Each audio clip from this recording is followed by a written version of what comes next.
Now I will talk on tuberculosis of hip. Introduction. Skeletal tuberculosis constitutes of 1% of all tuberculosis. Tuberculosis hip constitutes 15% of osteoarticular tuberculosis. Next only to spine. Common in developing countries, may present in the advanced stage of the disease. Availability of the anti-tubercular drugs is a significant milestone in treatment. Because of the availability of the ETT, nowadays we are seeing less and less advanced tuberculosis. Mycobacterium TB is the leading cause. Morphology: these are thin rod with round ends, measure 2 to 2.5 micro long, non-motile, non-capsulated, acid fast. Cultural characteristics: strict arrow, grows in enriched media, LGA media, slowly growing, takes 4 to 8 weeks. Liquid media with a radiometric growth detection, example BACTEC 460, high pressure liquid chromatography are faster, they can detect growth in 2 to 3 weeks. Pathogenesis: primary focus in the lung, from there hematogenesis spreads into the bones, basilemia, then initial focus in the metaphysis in growing age, end of bones in adults, rarely synovium. Metaphyseal lesion infects neighboring joint through subperiosteal space or joint capsule, then destruction of the epiphyseal plate, subchondral region, articular cartilage loses its nutrition and may lie free in joint cavity. Synovial tuberculosis: membrane swollen, congested, that results in the effusion. Granulation tissue formation results in the erosion of the bone. Ring pannus causes erosion. Rice bodies form in the synovial joint. Tubercle formation: infection initiates the inflammatory response that results in the formation of the tubercle.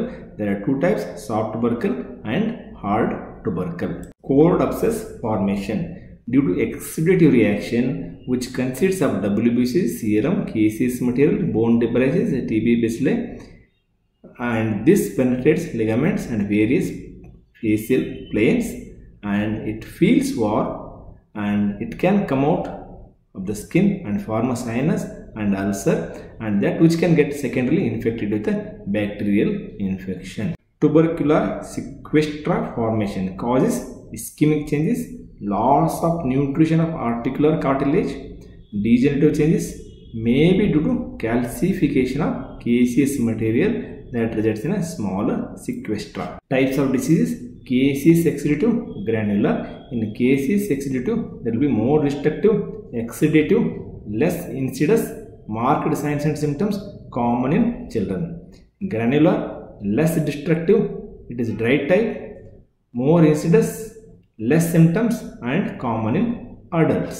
Course of a tubercle: it may completely resolve or completely heal with a residual malformation, or it may undergo calcification after healing, or it may persist as a low-grade lesion, or it may spread to surrounding areas or to distant organs through blood. Pathogenesis in TB hip: initial focus will be either in acetabular root or epiphysis or metaphysis or greater trochanter or synovial membrane. Cord abscess will form in these areas and spreads to the joint. Clinical features: age group, child between 2 to 5 years or an young adult. History of contact will be present sometimes. Presenting symptoms are pain, limb deformity, fullness around the hip joint, and constitutional symptoms like fever and weight loss. Pain is insidious in onset, mild intermittent. Night cry is common in children. Radiates to the groin, not to the buttock. If it is buttock, usually pain is from the back. Increase at the end of the day, and it will be relieved with rest to some extent and painkiller medicines. Limb is the earliest and commonest symptom in children. It is because of the loss of full extension, not due to pain. or impaired function, child will have an antalgic gait, Thomas test will be positive, and it will be associated with the constitutional symptoms. Coming to the local examination, we will see atrophy of the muscles, deformity depending upon the stage of the disease, Duffy filling thickening over the anterior and posterior aspect of the joint, inguinal lymphadenopathy, sinus, fistula, cord abscess will be seen in late stages. Untreated, the tuberculosis infection from the synovitis stage leads to early arthritis, advanced arthritis with the dislocation or subluxation, and aftermath gross arthritis. Coming to the stage of synovitis, the hip will be irritable, joint in maximum capacity, flexion, external rotation, abduction, apparent lengthening will be there, terminal range of movements painful, X-ray will show soft tissue swelling with or without rarefaction. Differential diagnosis at this stage are traumatic synovitis, rheumatoid arthritis, rheumatic arthritis, non-specific transient synovitis, Perthes disease, iliopsoas spasm. Stage 2, early arthritis. There will be adductor spasm, leg will be adducted, flexed, internally rotated, apparent shortening will be there, true shortening will be less than 1 cm.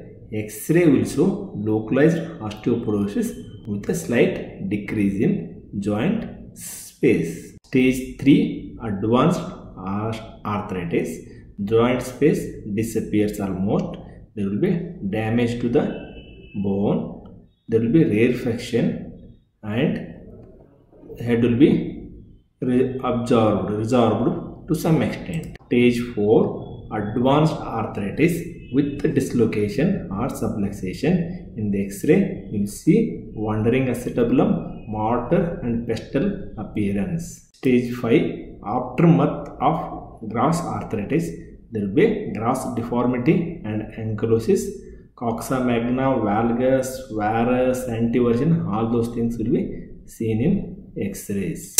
Coming to the investigations, X-ray will show hemister triad, that is juxta-articular osteoporosis, peripheral erosions in non-weight bearing areas, gradual joint space narrowing. Most common pattern is monoarticular, fibrous ankylosis commoner than bony ankylosis. Bony ankylosis is seen in septic, if there is a septic infection or there is a secondary bacterial infection with the tuberculosis. React host bone formation is minimal in tuberculosis. Professor Shanmuga Sundaram classification: normal, traveling acetabulum, dislocated hip, Perthes type, protrusio acetabuli, atrophic, mortar and pestle type. There is a correlation between the radiological types and therapeutic outcome. If it is a normal type, you will see good results in 92% of patients. Perthes type 80%, dislocated type 50%, traveling acetabulum 29% of good results are seen. If joint space is reduced to 3 mm or less, outcome is poor. MRI will show intra-articular effusion, periarticular osteoporosis, gross thickening of synovial membrane. Radioisotope scanning, no specific features are pathognomic in tuberculosis. Isotope used is TC99 or indium-111. Diffuse changes in uptake with the TC99 in 60% in one study. Scans negative are code in 36% of the patients with the tuberculosis hip. Code due to avascular segments. Indium-111 non-specific may show decreased activity in bone marrow. Skin test done using stabilized PPD. Interpretation depends on prevalence of exposure to TB, immunosuppression, possibility of BCG vaccination.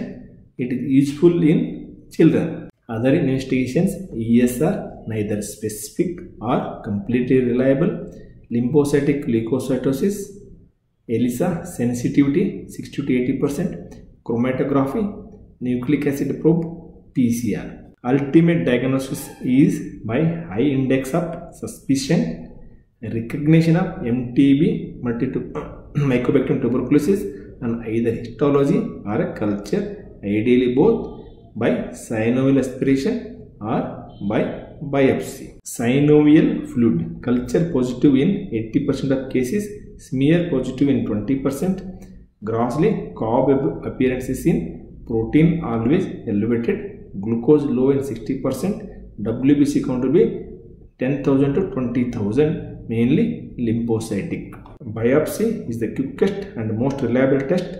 Give ATT to prevent dissemination, send tissue for staining, and culture. Nowadays culture is also important because it can to detect drug susceptibility. Differential diagnosis to tuberculosis hip are transient arthritis of the hip, Perthes disease, iridescent coxa vara, syphilis, hemophilia, rheumatoid arthritis, ankylosing spondylitis, acute infection of the hip, hysteria. Factors supporting tuberculosis are history of contact, presence of tubercular lesion elsewhere, cold abscess, radiological changes of tuberculosis. Typical histopathology is the diagnostic test for tuberculosis. Management principles are to control the disease activity, to preserve the joint movement. Treatment conservative stage 1 and 2, operative stage 2 onwards. In conservative treatment, you have to give anti-tubercular drugs according to the body weight of the patient. Care of the hip is very important. Non-weight bearing mobilization, skin traction, and hip mobilization. General care of the patient. Anti-tubercular drugs mainly used are INH 3 to 5 mg per kg. Main side effects are peripheral neuropathy, hepatotoxicity. Rifampicin 5 to 10 mg per kg, hepatotoxicity, and patients will complain passing of pink urine. Ethambutol 10 to 15 mg per kg. The main side effect is retrobulbar neuritis. Pyrazinamide 25 mg per kg, hepatotoxicity and hyperuricemia are main side effects. Other drugs used are streptomycin, thiacetazone, ethinomycin, cycloserine, PAS, and quinolones.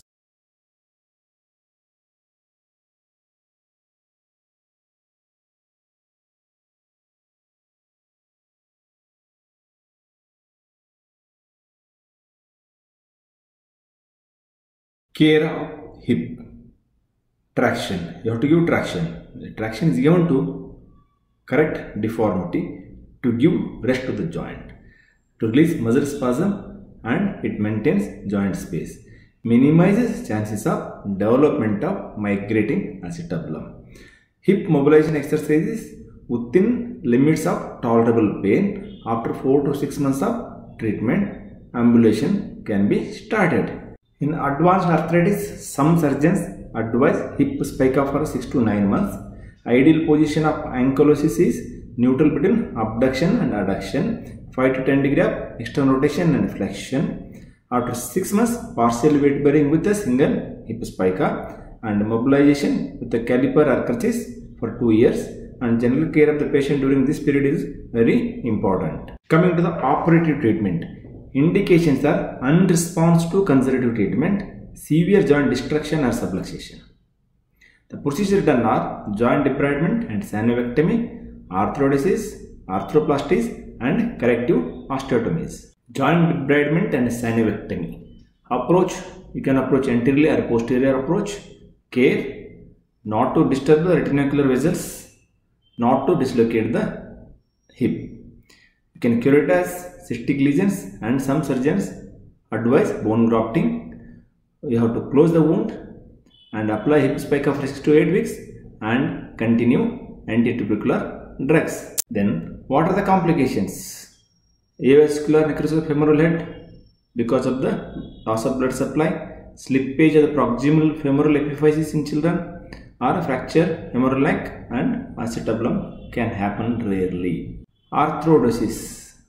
You have to evaluate the patient properly. Patient's occupation, culture, patient's and his family expectations.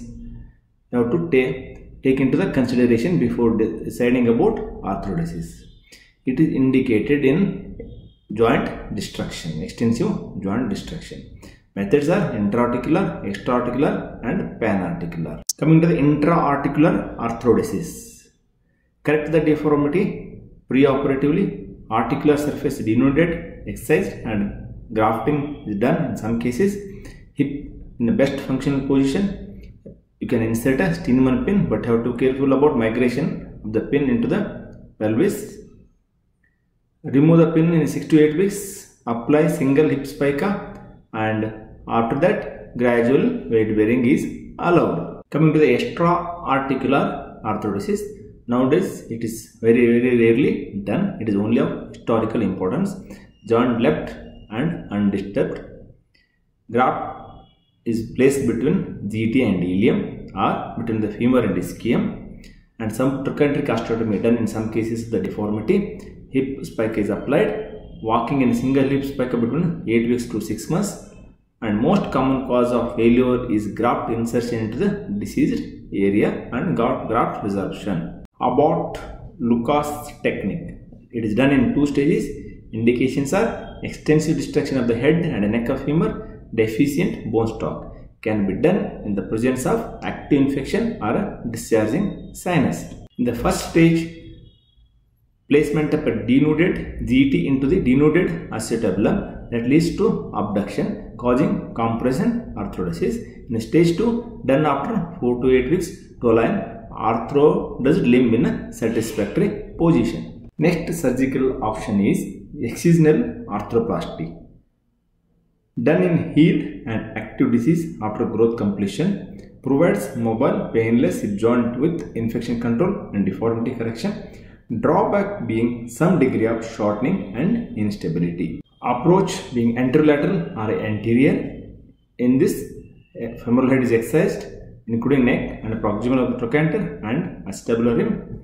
Initially, they advised packing up raw area with a petroleum gauze and post-operative prevention of proximal migration by cast or traction. This picture depicts the excisional arthroplasty for the tuberculosis of the hip joint. Unstable hip following excisional arthroplasty. You can do a supplementary procedure like pelvic support osteotomy or a supraacetabular shift, or you can do both. Replacement arthroplasty for tuberculosis of the hip. This topic is highly debated. The debate is on availability of the adequate bone stock, no previous pyogenic infection, post-op control of patient activities, years of age after last evidence of infection or drainage, soft tissues, contractures, scar tissue, duration of ATT, 1 stage or 2 stage, reactivation of tuberculosis. Some studies say there is chances of reactivation after some time in 10 to 30% of the cases.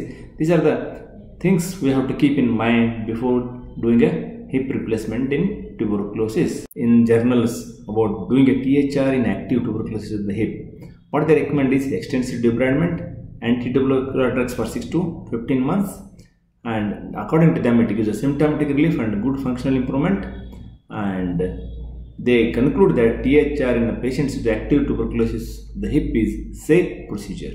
Lee et al. Recommend 2-stage total hip replacement in the patients with the advanced active tuberculosis, hip with the sinus tracts are destroyed extensively. In the first stage, they debride, and second stage after 3 months of ATT and after ESR CRP becomes normal, they do THR.